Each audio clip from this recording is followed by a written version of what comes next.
દેશના મોટા ભાગના રાજ્યોમાં મેઘમહેર જોવા મળી રહી છે, ત્યારે કેટલાક વિસ્તારોમાં આ વરસાદ આફત બનીને વરસ્યો। હવામાન વિભાગે દેશભરમાં વધુ વરસાદની પણ આગાહી કરી છે અને હિમાચલથી લઈને ગુજરાત સુધી વરસાદે જે તબાહી મચાવી છે, જોઈએ તેનો વિગતવાર અહેવાલ।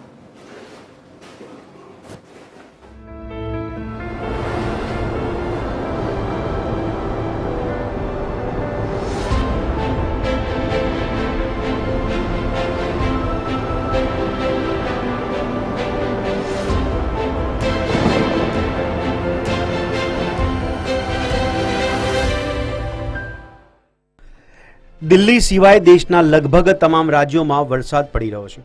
અત્યાર સુધીમાં દેશના સામાન્ય કરતાં 12.13% વધુ વરસાદ નોંધાયો છે।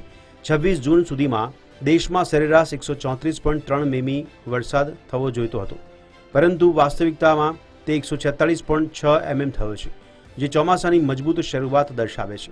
જો કે આ આશીર્વાદરૂપ વરસાદ ક્યાંક ને ક્યાંક વિનાશકારી સાબિત થઈ રહ્યો છે। વરસાદને કારણે દેશભરમાં મૃત્યુઆંક પણ વધવા લાગ્યો છે।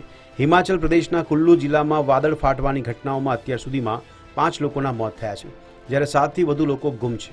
બુધવારે કુલ્લુના 5 અલગ અલગ સ્થળોએ જીવાનાલા, શિલાગઢ, ખીણ, સ્ટ્રો ગેલેરી, ઔરંગગઢ, કાંગડા અને ધર્મશાળાના ખાનિયારામાં વાદળ ફાટ્યા હતા। બીજી તરફ જમ્મુ અને કાશ્મીરના રાજૌરી, પૂંછ, ડોડા અને કઠુઆ જિલ્લામાં પણ વાદળ ફાટવા અને ભારે વરસાદને કારણે આવેલા પૂરમાં 2 બાળકો સહિત 3 લોકોના મોત થયા। ઉત્તર ભારતના રાજ્યોમાં કહેર વર્તાવ્યો।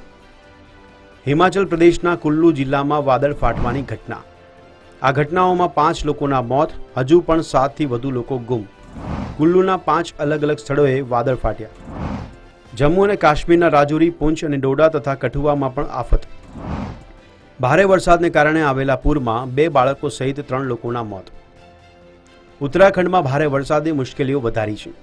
મુનકટિયા વિસ્તારમાં થયેલા ભૂસ્ખલનના કારણે કેદારનાથ હાઈવે પર ફરી એકવાર તેને બંધ કરવાની ફરજ પડી, તો રસ્તા પર સતત પથ્થરો અને કાટમાળ પડવાના કારણે મુસાફરોની અવરજવર અટકી ગઈ।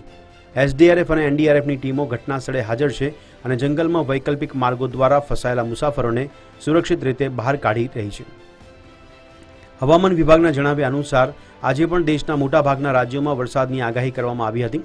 પૂર્વી રાજસ્થાન, પશ્ચિમ મધ્યપ્રદેશ, ઉત્તરાખંડ, ગુજરાત, મધ્ય મહારાષ્ટ્ર, ગોવા, કર્ણાટક અને કેરળ માટે ઓરેન્જ એલર્ટ જારી કરવામાં આવ્યું છે। લોકોને સાવચેત રહેવા અને બિનજરૂરી મુસાફરી ટાળવા અપીલ કરાઈ છે। આશા છે કે આ વરસાદી આફતમાંથી જલ્દી રાહત મળે। Bureau report, TV13 Gujarati.